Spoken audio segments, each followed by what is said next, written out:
Hey guys, welcome back to the channel. It's Paul from Vincent Sports Card Finds. I had a opportunity the last couple of weekends to buy some cards over at the flea market from a guy who brought them in, and I want to show you some of the cards I bought recently. But I want to lead off with a card I purchased that I'm pretty sure I need. And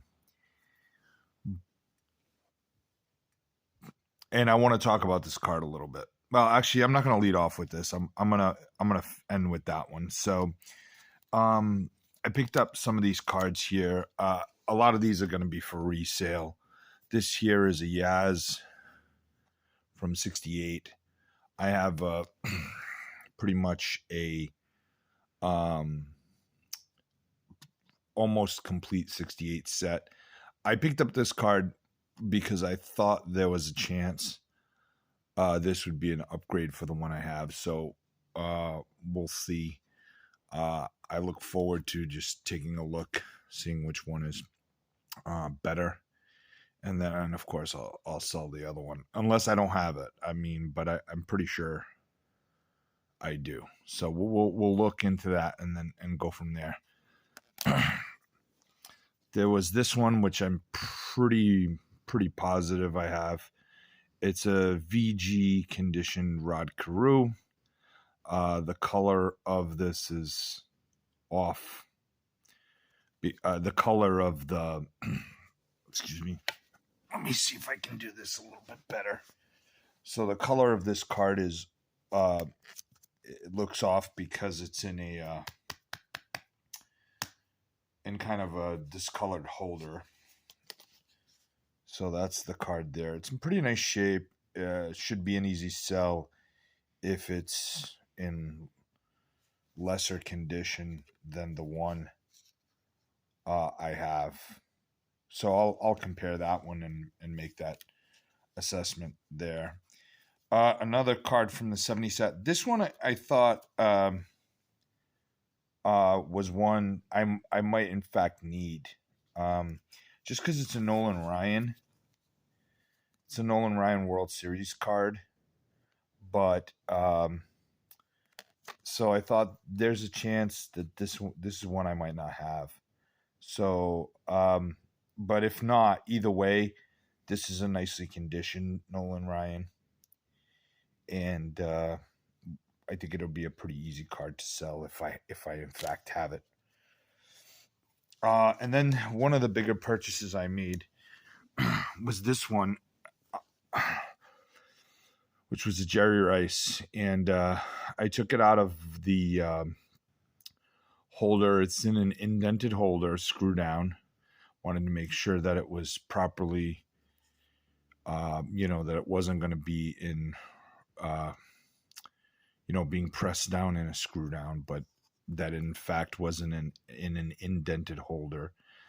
The surface looks nice. It's off center, so it's not the type of card that would, at least for Jerry Rice, would warrant being graded. Only because you only get into big dollars with the Jerry Rice if the card's going to grade, an 8, a 9, or better. In my opinion, this card would probably come back a 6. So there's no sense in grading this one. I bought this one and I paid $25 for it, and I'll probably list it for $40 or so, or $50, something like that. Try to make my profit on this particular card. You can check out the link in the description if you're interested in this Jerry Rice. I'm probably going to list it tonight, so so it might have been on for a day or two before I don't need this Jerry Rice, so it'll be available for sale. So the other reason that this Jerry Rice I thought was a good buy was because it'll help me make up for another card that I bought that the more I think about it, um, I don't was a bad buy, but you guys can tell me what you think. And this is one of the dilemmas I run into sometimes when I'm so eager to own a particular card that I'll overpay. And it's not, I mean, we've probably all been there in terms of overpaying.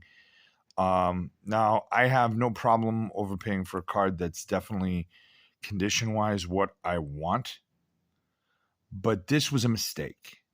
Or at least in my head, since I purchased it, I see it as a mistake. This is a Tom Seaver rookie, and it is in off condition. You guys can see the wrinkles, you can see the creases, you can see the damage, you can see the destroyed corners. And I really wanted to pay almost nothing for this, but the guy was like, can you think of this and that and the other thing, and it'll sell for this or that.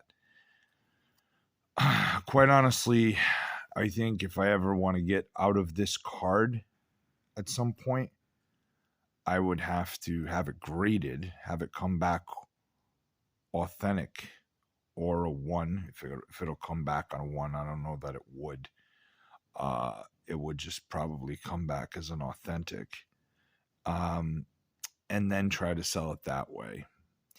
So obviously this card has a couple of things going for it, right? One of the things, this card in general, not this particular version of this card, but the Tom Seaver rookie has a couple of things going for it. One, of course, obviously it's a Tom Seaver rookie, and he's a great player, Hall of Famer, and all of that.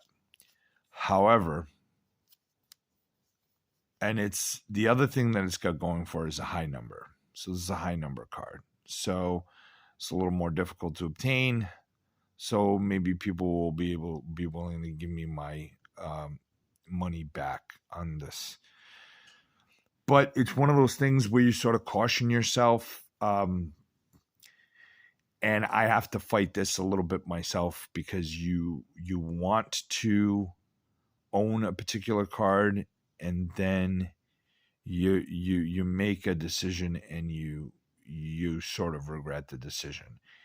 And I pride myself on being the type of person who on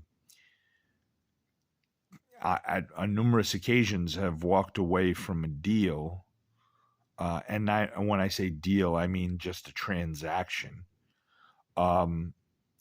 because I didn't like the numbers, right? And you've got to be able to walk away from it if you don't like the deal, right? You don't like the numbers in the transaction. And I didn't walk away from this one, so which in retrospect I think I should have. But you live, you learn, and that's part of the ball. That's part of the game. And sometimes you take a loss on a card. I try not to. I try to play in a space where I'm not taking losses on cards, but I think I'm going to take a loss on this one. The exciting part is that it's Tom Seaver rookie, that it's a high number card. I'm happy about that. I'm happy that I own it. But I'm just not content with the number that I paid for it. So, and I don't even want to discuss the number because it makes me uneasy. Anyway, that was the deal. And quite frankly, in the end, you've got to think of I guess to me, I think of the deals I've made where I've made myself a little bit of money on every card, $5 here, $10 there, $15 here, et cetera, and sort of compensate for the fact that when you do lose out on a card, it all balances out in the end. You know what I mean? So that's sort of how I feel about this one. I want to know in the comments, in actuality, is what kind of card purchases you've made that you regretted the deal after you made it. Because in all actuality, and I really want to kind of link this down to the fact, kind of dwindle this down to the very impetus of what this is.